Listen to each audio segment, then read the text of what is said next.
So here we are with Nanette. How are you? I'm fine, thank you. Good. Yeah. So let's talk about this event that you're doing tonight. I mean, it's not the first time. You've been doing it for a couple of years now. Yeah, well, it'll be 2 years in April.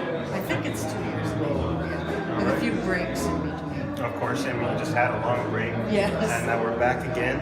I read at your last one, I read tonight, and we had some incredible artists, storytellers, poets come on, musicians, that band they usually play, right? Well, the group changes. Okay. It's anywhere from 1 to 3 or 4 people, and it changes each time. It's always a surprise.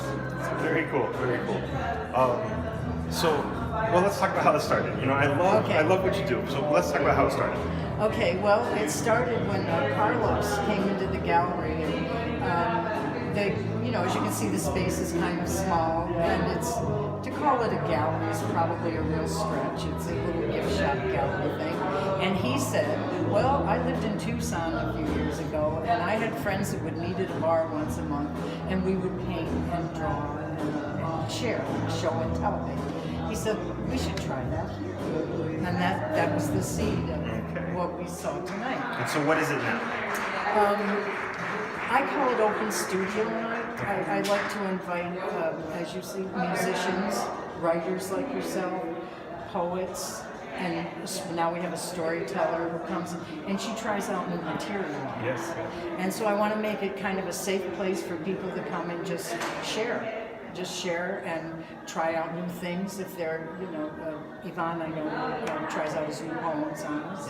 And some of his old ones? And some of his old ones, which he said are cheesy, but they're not. They're good. They're very good. So, so this has been going on for about 2 years now, and it's growing. And as you saw tonight, we didn't have a lot of room. So, I spent the evening thinking about how to rearrange things.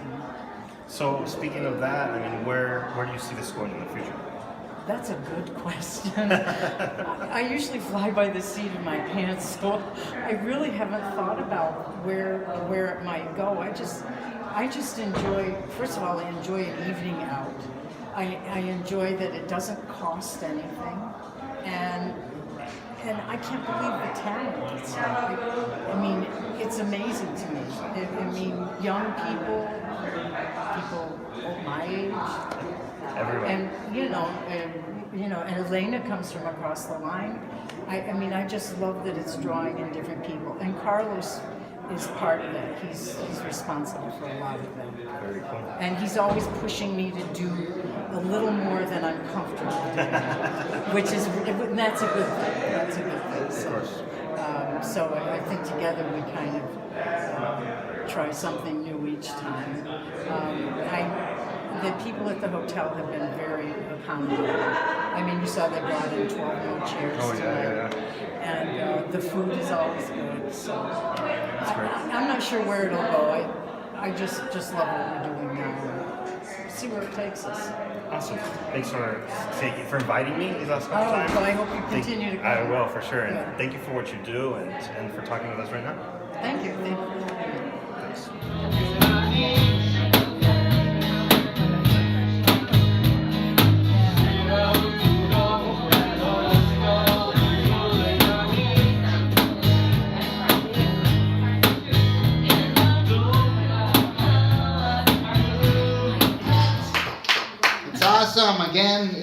nice to see this in Nogales, Arizona. Yes. Artistically devoid a long, long time ago, not anymore. Thank you everybody for showing up and for doing your thing, for letting me do my little thing as well. So I will start out with a few poems. I've been writing a lot about the right-wingers and the hate and the barbed wire that we have tons now in Nogales, because that's what we're known for, but not anymore. So I got some poems about love and wine and whining and love. Burgundy. The burgundy cascades down the night's slow dance and makes it day. The calmness nips cold on the fidgety fingers that tumble the tissue in a lint casserole pocket. The hot air blows like a Mayan Shukalski motif of snarl and sneeze. It fogs up the yellow and red lights that come towards me. Finally, take me to the checkpoints of incredulity. I take out my hand from my fine-looking rusty leather jacket pocket and dive down in my pants pocket for the 7 jangly pesos that will pay my fare. I breathe into the scarf just thinking of the day ahead. A man cannot be subjected to the travails of a lost opportunity, and being responsible is now a hate crime upon myself. So I laugh a little and remember the solid cool nights of the day before and the dancing and love that puts you back together like a fleshy 3D puzzle. Today is one day away from a momentary payroll check, gone already like my youth and baseball gloves. Thank you.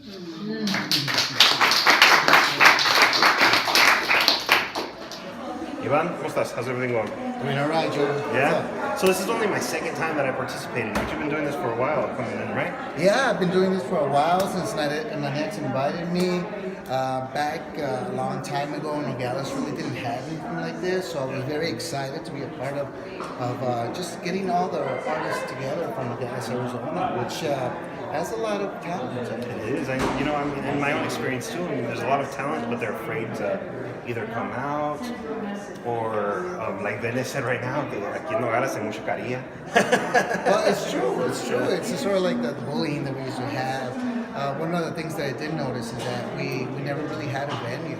The venues were always underground. You know, we had a place that we could chill out and play some music, which was with Acho. Paz descanse, you know. So that was a little centerpiece. But other than that, it's very seldom you can have an opportunity where you can get all these artists and have such a varied kind of works that we can all share and be proud of as Nogales. Well, I mean, mine is mostly the written word, and yours is written too, but it's the spoken word because it translates into the spoken word so incredibly. I mean, I love the 2 times that I've sat and listened to you read. It's been awesome because you get completely gripped by your words. It's awesome, and I want to say thank you for that. Well, thank you. That's wonderful. I do believe that as a punk rocker, I think that the energy of music has to be like very simple and very just very earthy. You know what I mean? And I think that the lyrics of words, because they're so magical, you can get a lot from them. It's the way that you recite. You can either recite like Pablo Neruda and be very monotone, but have the words speak for themselves, or you can actually really get into them, change it whatsoever. So I think the melody is in the way that one writes, and the music just backs it up. And I think that's something that really is a challenge for me, because it always keeps what I read fresh, even though sometimes it's not. Well, it is. It's great. I mean, and it's something. It's not just the way that you read it; it's the words themselves that people can identify with, and other people that I've talked to in the crowd, even Nanette, we were talking right now. And it's just, it's gripping, and it's kind of just like you said, it's their lyrics, and they come out lyrical. There's a rhythm to them, and the way that you read them, it just really comes through.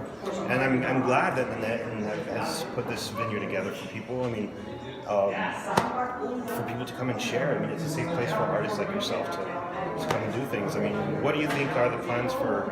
Do you have more plans for what happens here? Well, if they invite me, I'll come, because I think that venues such as this, the opportunities such as this, especially in Nogales, Arizona, is something you can't scoff at. I think you have to take advantage of it. I think you have to be a part of it and just get up there. I see more and more people being active and actually participating more, and I think that's just exciting. I think that's something that's going to help really showcase the artwork of us people, because we're very varied and we're very talented. But again, I think it's the venues that are not available. I mean, I've been playing punk rock since 1988. I've literally had like 7 shows in Nogales, Arizona. 7 shows, and that's a reason, because it's either banda and cumbia or cumbia and banda, you know. Just keep the IQ low. You know? But I don't believe in that. I think that it's our job to lay it on the masses so we can get them. Perfectly worded. To lay it on the masses. I love it. I love it. Well, thanks for talking to us, man. Joe, thank you. No problem. We'll see you next time, huh? Yeah, we'll see you too. Yep, definitely. I'll be here. Man, it's a pleasure. Definitely. Que tengo miedo de convertirme en esto que a ciencia cierta no sé si quiero. Un malvado ser curioso, demonios de los juegos, de los vicios todos. Una mujer mala con historial de pesadumbres, de paso de fuego, porque temo que mi dolor sea tan profano, tan de a de veras, que me lleve directo al lado oscuro y sin regreso. ¡Qué susto! Pareciera que no hay retorno. Al abuelo le dije que no quiero ser estas alas negras, estos despechos, no quiero, que espanto, no debo. Hagamos una ceremonia, tata, hagamos un amarre, para salvar las cosas bellas que me quedan dentro, para resguardarlas, no dejarlas que se escapen, sujetarlas, no perderlas. No quiero abandonarlas, no puedo. Son lo que me quedan, porque soy solo lo que traigo encima, sin nada más. Enséñeme cómo hacer mis rezos, tata, los surciré todos. ¿Qué no ve que aprendí a coser de tanto remendarle plumas a mis viejas almas? Al abuelo le confié todas mis manías. Le dije que cargo con hojas y piedritas, pequeñas cosas insignificantes, recuerditos del presente que siempre voy juntando para que no se me olviden los momentos, añorarlos.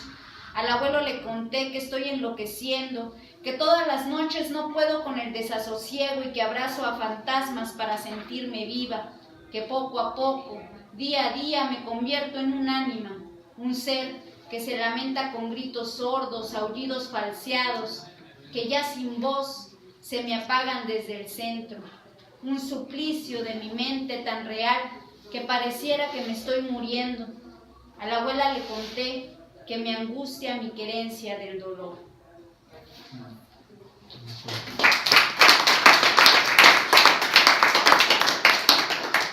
Aquí andamos con Elena Vega, mucho gusto.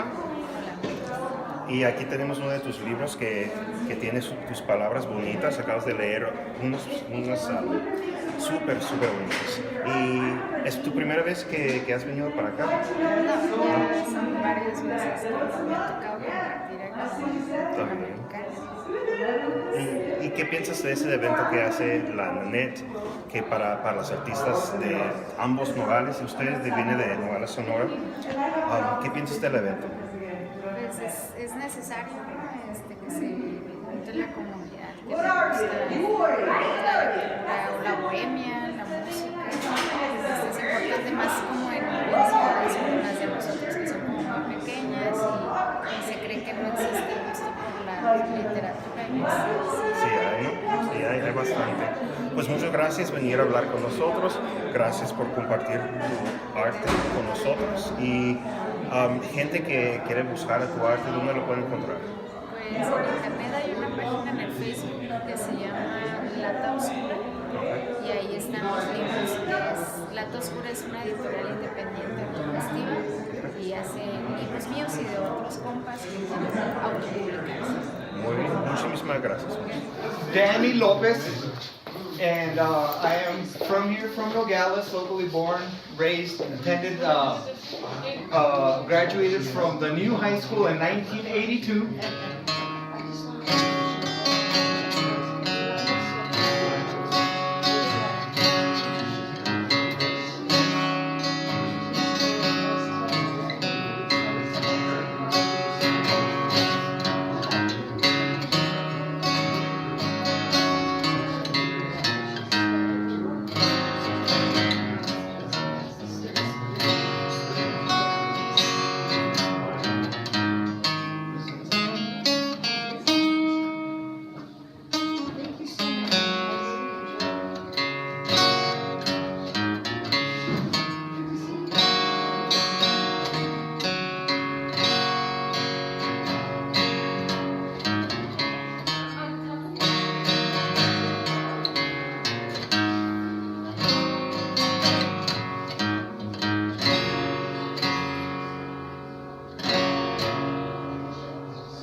pain.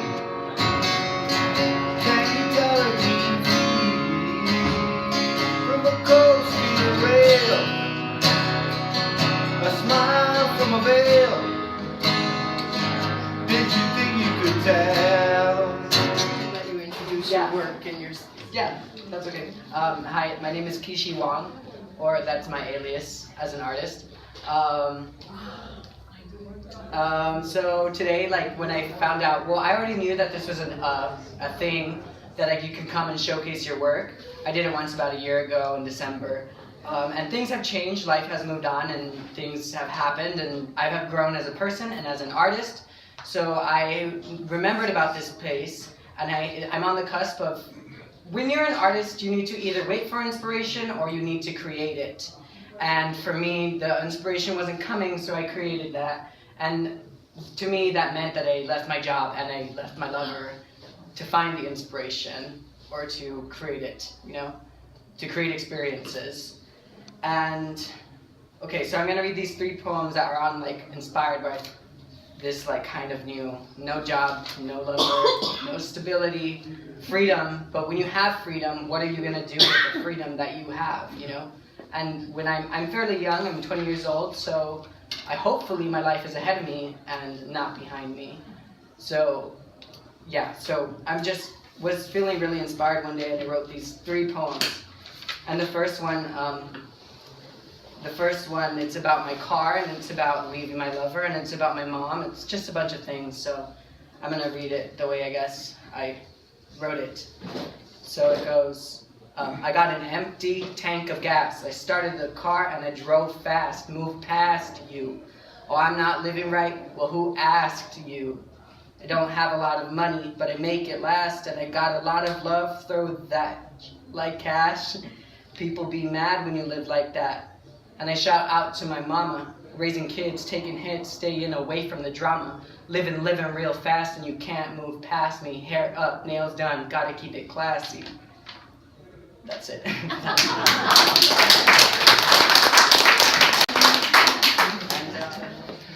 Hello, everybody, and I'm so glad to see all your faces here. My name is Nanette Miranda, and I do storytelling. I don't know how many of you are familiar with storytelling. It's basically what it sounds like.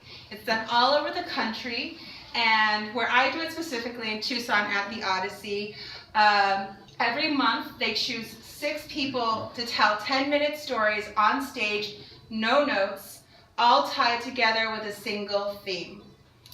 And it is so much fun.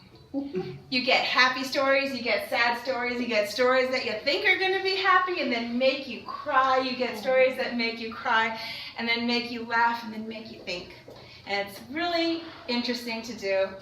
And I hope that you get to participate in it at some point. I do it at the Odyssey. That's the first Thursday of every month in Tucson at Sea of Glass on 4th Avenue and 7th Street. But since you're here right now, I might as well tell one to you.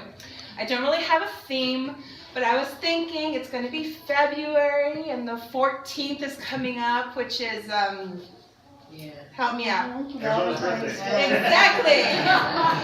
So I thought I'd merge the two, Valentine's Day and Arizona's birthday, with a story about a home for the hearth. So, I don't know if you've seen this movie, but in the movie Selena, there's this scene where Selena's begging her dad to sing in Mexico, and he tells her, no somos de ni aquí ni de allá. We are not from here and we are not from there. We are not Mexican enough for the Mexicans and we are not American enough for the Americans. And if anyone can understand that, it's the people in this room. I am from Nogales, and you'd think that Nogales, Arizona would understand what a Mexican American looks like, because this is kind of who we are. You know, I was born in Tucson, but I came here 2 days later. I'm sorry about that. I lived here up until I was 18. I went to Elm Street School. I went to Lincoln and Welty and Carpenter and Nogales High School.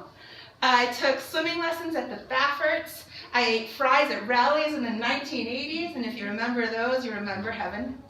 I ate tamales at my grandmother's house. This is where I am from. This is where my DNA exists. But you can't always get what you want. And I have no control over the one thing that keeps kicking me out of being a Mexican, and that is my skin. I had no say in how it came out, but I happen to look white. So it all started even before I said a single word. When I was 6 months old, my mom took me to Kiko's, the hair salon across the line, to get her hair cut, and I was sitting in the stroller. And this woman came up to her and said, "Oh, what a beautiful baby. Are you the maid?"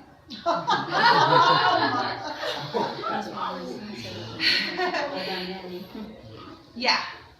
So when I was in 5th grade, I got to go on a trip to Washington, D.C. with a gifted program, and Jackie Scott, God rest her soul, took us to Washington, and I was such a nerd. I loved history, and I ate up everything about the American Revolution. And then when I was in 7th grade, and I was in honors history, when we were studying the Revolution, my hand was up every single second. And after class one day, Miss Cunningham asked me to stay because she wanted to talk to me, and I was pretty sure it was for being a big mouth. But it wasn't. She asked me, "Bennett, where are you from?" And being very literal, I said, "Roper Road." And she said, no, I mean, like, where are you really from? Like, where did you come from? And I said, "Well, I started out at TMC, and then I came here." She said, "But your parents, where are they from? What are they?" And I couldn't understand for the life of me what she meant until I went home and realized the problem wasn't that I didn't understand what she was saying. The problem was that she wasn't saying what she really meant.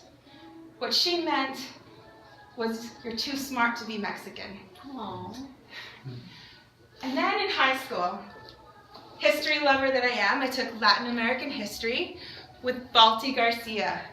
And Balti Garcia told me, "Vena, you'll never understand Latin American history because you're just too damn European."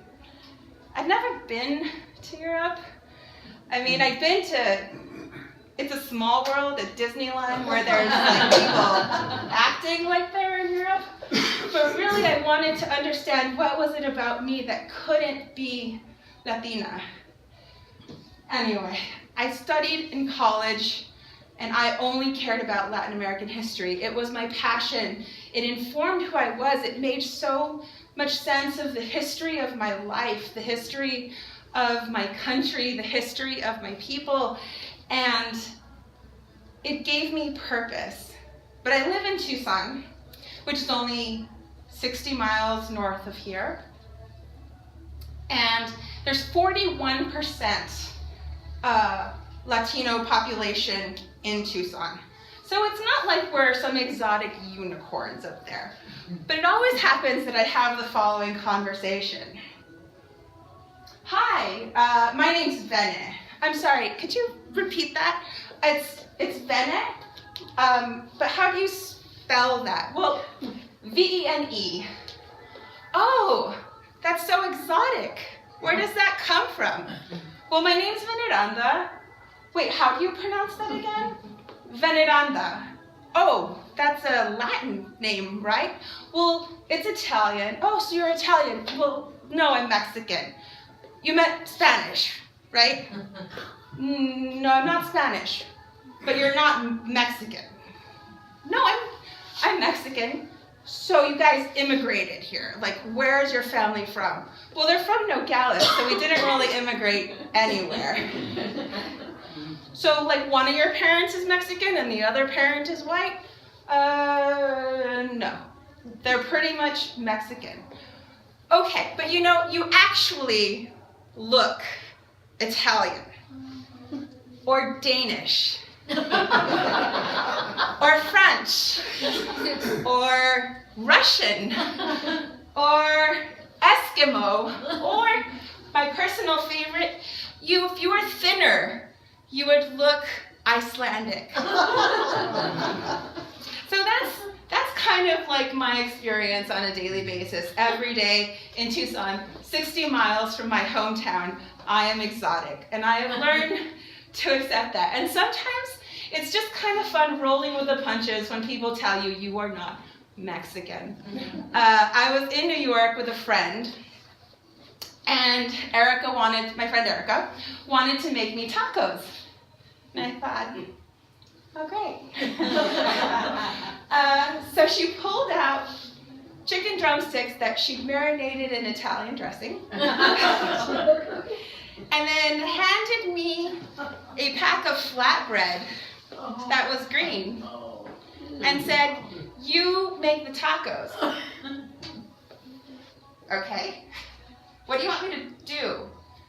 You're Mexican, you know what you have to do. You take the tortillas out of the bag and you toast them in the toaster oven until they're brown. Okay, I'll do this. She's like, I thought you were Mexican, but sometimes I really wonder. You get a pass because of the name, but the skin color thing, I don't even think you're Mexican. Okay, so now I gotta prove I'm Mexican and just go with the flow, and I'm toasting green tortillas in a toaster oven on the floor in an apartment in Brooklyn, and I'm a good Mexican, so I ate the food that she made, but oh my God, if that's what people think of Mexicans, no wonder they fucking hate us. Oh my God. My latest encounter was this past weekend. I don't know how many of you heard Tom Brokaw proclaim that you Hispanics are teaching your children English. So I wrote an article on the topic for a Latinx publication. Latinx is the new term. We are no longer Mexican, we are no longer Hispanic, we are Latinx. Because the X at the end denotes that we are not women or men or trans or gay, we are all just the same. And this is a very inclusive banner, and we are all covered under the diaspora of it, except for me. Because I wrote that article, and it was a damn good one, and they wanted it, and they wanted my byline, but they told me they couldn't use my picture because I was too white. I would love to fit in their boxes. I would love people to just see me and say, oh, that is the thing. There's a picture of her in the dictionary right next to her name. But that never happens in my case. And it's okay, because I can't shed this skin or this DNA. I can't speak with an accent that I don't have, and I can't pretend I'm something I am not. But the benefit of all these years of people telling me that I am not something, that I am the other, that I am outside, is fine, because when you are the outsider, it makes perfect perspective for writing about anything that you ever encounter. And that is a blessing that I get from this. But just for once, I'd like to go to Safeway and have the cashier talk to me in Spanish. Thank you.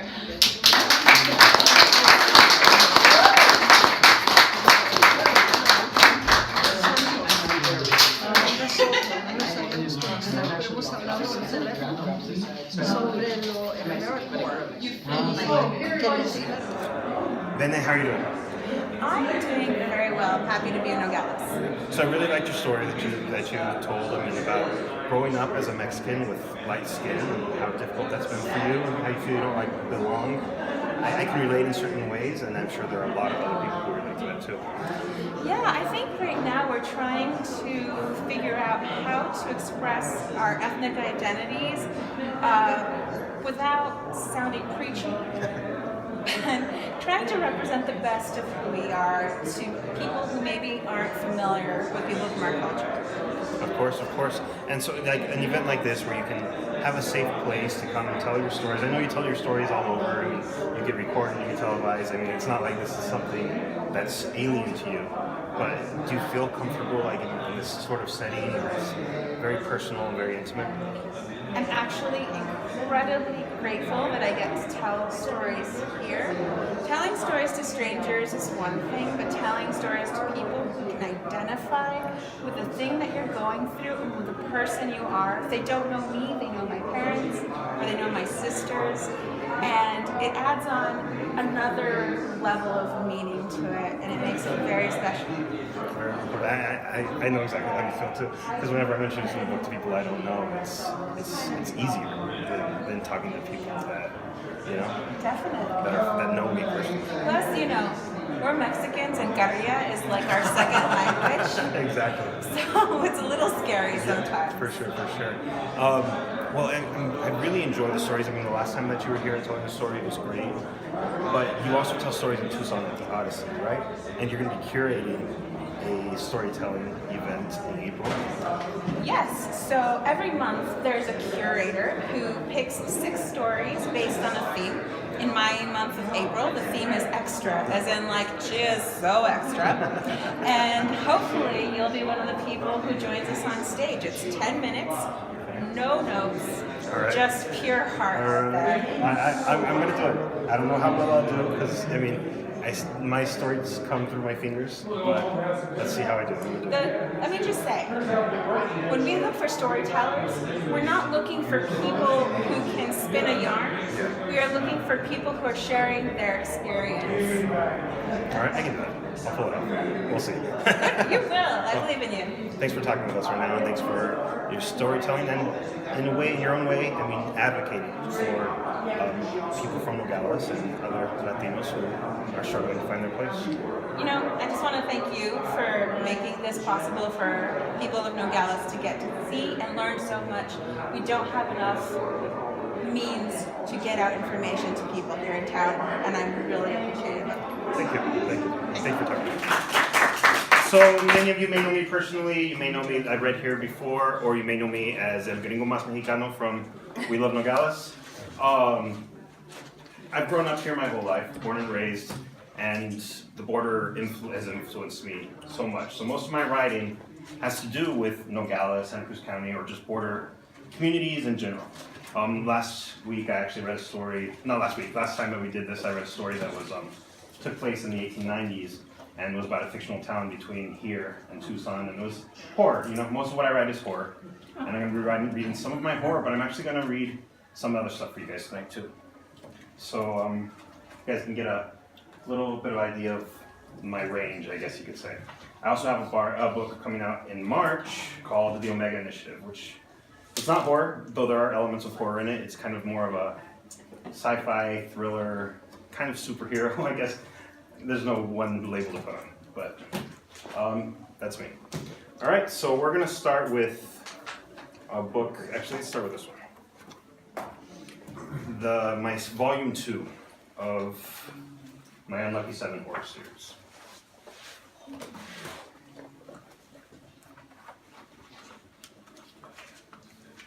The world is rarely what we see it to be. There are always things hidden from the open that cannot be seen without being willing to take a closer look. There are also things that are right in front of us that we either cannot or that we choose not to perceive. Not everyone is who or what they seem. Natural law dictates that the species that survive the longest are those most able to adapt, survival of the fittest.